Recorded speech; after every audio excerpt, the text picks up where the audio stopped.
how did I become a Cubs fan? Me being a Cubs fan was an interesting story because it happened so long ago. It sounds a little bit bandwagon-y, which my story to how I became definitely an Eagles fan and somewhat even a Sixers fan also, was also in this like bandwagon-ish format. But the Cubs, I actually have a more genuine reason as to why I would bandwagon onto that team. There's actually a storyline behind it. And there's a reason why I became a Cubs fan. You know, there's actually a storyline behind it. And I'm going to be honest, I'm softening up to the Mets too. Like, I really am softening up to the New York Mets.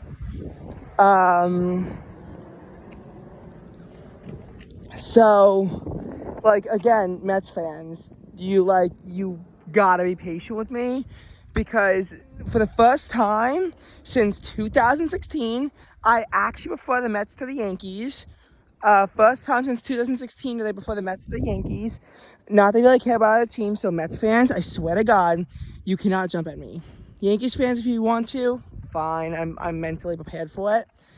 I had to actually like kind of make it up with someone, which means repair a bad situation. So this is a much lighter video than a video I could have made, hence why I'm making this video today. Small details of what happened will be provided at the end, so stick to the end if you want to hear that. So the thing is that my whole family is made up of Mets fans. So naturally, I was raised a Mets fan. That's how my parents raised me. They raised me to be a Mets fan. And everything was going well. The problem is that the first time in my life that the Mets made the playoffs was 2015. But my parents were actually able to shield me from the fact that a playoff even existed in baseball. They were actually able to shield me from that, so I wouldn't know that, because they knew I would ditch the Mets if they found out. The only issue with that is, though, is that now they knew about the playoffs, they'd follow it more closely. And I heard that in the 2015 National League Championship Series, the Mets swept the Chicago Cubs. So I was all aboard Team Mets, and then they lost the 2015 World Series in heartbreaking fashion, blowing the lead in every single game that they lost. The Mets could have won that World Series. They really could have, and yet they didn't. So that was a major disappointment. Heading into 2016, the Mets make the wild card, and they immediately lose the first game in a shutout to the San Francisco Giants, eliminating them from the playoffs. And the Giants lost to the Cubs. I was rooting for the Cubs because this is my very final days of me being a Mets fan, and I wanted the Mets to be avenged, naturally. So I wanted the San Francisco Giants to lose. And they did. They lost to the Cubs. And that made me happy. I would root for the Cubs over the LA Dodgers. Because back then I hated the Dodgers. Now I'm a little bit softer with the Dodgers. Not that I like them. But actually going to their stadium, which I'm sorry I forgot to put on a YouTube video or on my Instagram. Actually going to their stadium really softened me up to the team and what their culture is about in Los Angeles. And I actually think more of LA now than I did in the past.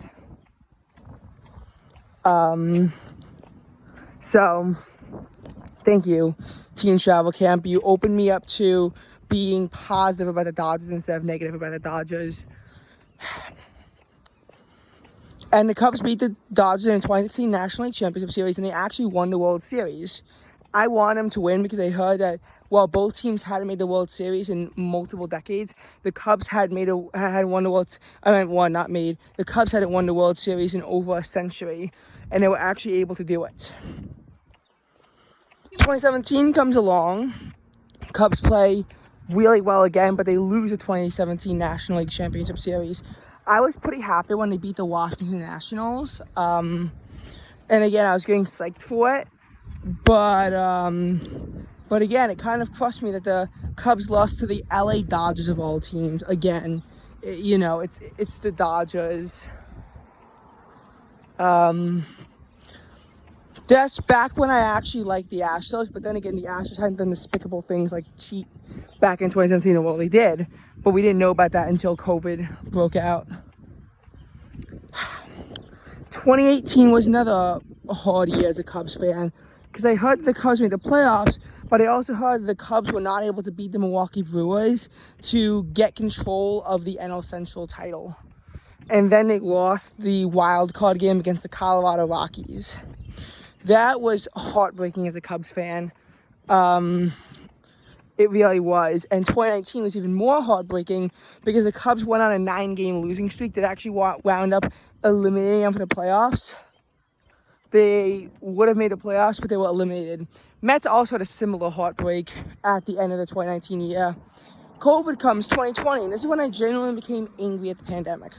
One of the things that I am still to this day, the pandemic ruined our lives. Many trips that I had planned were canceled. I would never perform in the New York State Capitol because of COVID. I'd have to wait 2 years before I went to Vermont. Some of the places on the Twins itinerary I've still never been to. Like the Ship in Camden. Never got a chance to go there. Doubt I ever will. I've never seen an in-person Philadelphia Phillies game because of COVID. COVID ruined our lives. My grades took a hit from COVID. COVID ruined everything. But one of the things that I am most mad at for COVID is ruining the Cubs 2020 season. The Cubs made the playoffs, but in an expanded version, everyone had to go up in a wild card round to compensate for a loss of games.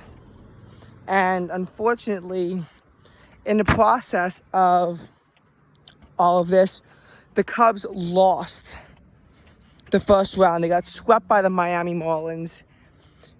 It was even more heartbreaking than a Cubs fan from the perspective of 2003. I mean, the Cubs in 2003 won their first playoff game since 1908. Oh, the first playoff series since 1908. I'll actually go behind the science of that quickly. Basically, the Cubs hadn't won the World Series from 1908 to 2016, and until 1969, it was just the World Series. But they hadn't made the World Series from 1945 to 2016. And we didn't have a divisional round going on until 1995. Except for 1981, but they still did not qualify for the playoffs back in 81. So, Cubs, again, make the playoffs in 98 and lose in the divisional round. 2003 was when the Cubs won their first playoff series when they beat the Braves in the divisional round. But yet they lost to the Marlins in the championship round in just, again, very controversial, very heartbreaking fashion. 2020 was even tougher. It was a sweep when the Marlins should not have even qualified for the postseason. They shouldn't have qualified for the postseason. I'm sorry, but they shouldn't have. If you think about it, they were the number 6 seed, the only 5 spots. Cubs shouldn't have to play anyone. It should have made it to at least the divisional round. Genuinely, it was, I don't even remember how mad I was, but I must have been pretty fuming. Then they, of course, 2021, 2022, they wouldn't make the playoffs. I gotta say, Cubs, honestly, we lived through one of their best eras. They were a powerhouse team back in the 1900s, in the 1900s decade, and they were popping off for a few other years. They really were. Chicago Cubs really just had their chances. But with the expanded playoffs in the 21st century was when they were really able to get in on the action and actually begin to make things work for the Cubs.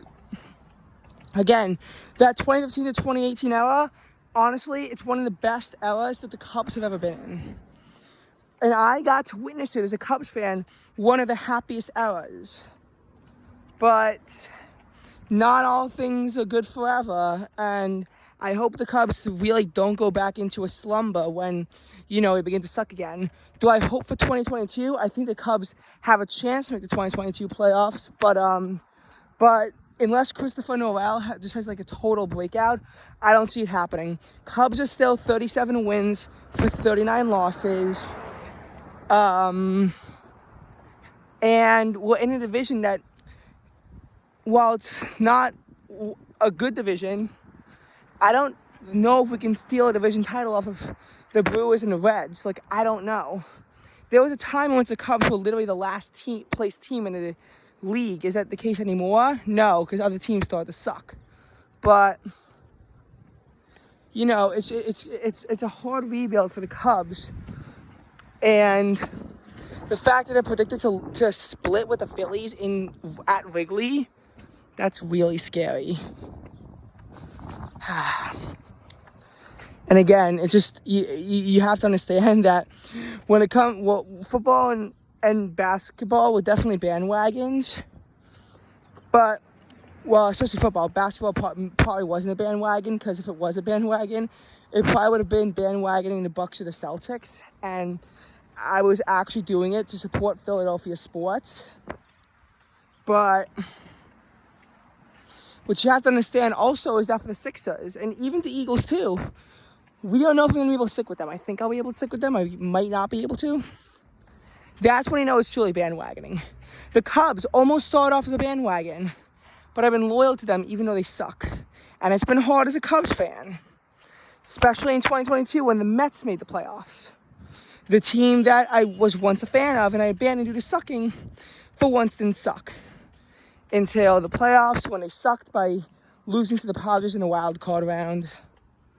But, I mean, like, this is the first time in a while where I'll actually wear my Cubs hat to camp tomorrow, because I'm actually not totally embarrassed by the fact that I'm a Cubs fan.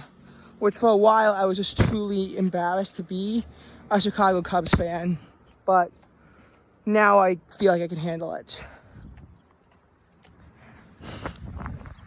By the way, about that making up situation, yeah, remember the person I told you about in one of the videos? So, yeah, she must have had a bad day on February 15th, and she projected her anger out on me. Then I made a video of it, which she was really mad about, but yet didn't ask me to take it down until the 5th of April. Which, yeah, didn't like that. Then I got stared at, although most of them actually weren't for me. Some of them were. And there was just every single storyline possible. But if I had actually known that she was in a bad mood, I wouldn't have escalated to the degree that I did. That's why I didn't make some of the videos that I really wanted to make, because this is a lighter story that also lets me go back and reflect on some of the Cubs' successes. The success of 2015 was a success for the Cubs.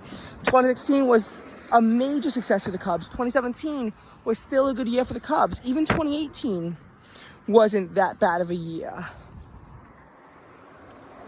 But 2018, 2020, 2019 especially, these were all heartbreaking Cubs years, and they really fell into a slumber since then.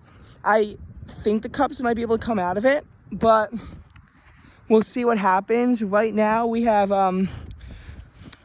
built our way up to 76 Cubs games. Some teams have played 80 games. Looking at you, Minnesota Twins. I'll be going to your stadium August 19th against the Pirates. But what you have to understand is that like this Cubs thing, like, and I was gonna go to a Cubs game this year, but then we couldn't go because of how much driving we found out there actually was. We're not going to Chicago at all on this trip. So 2023 could be a year in which I could have seen the Cubs do well, but I really can't.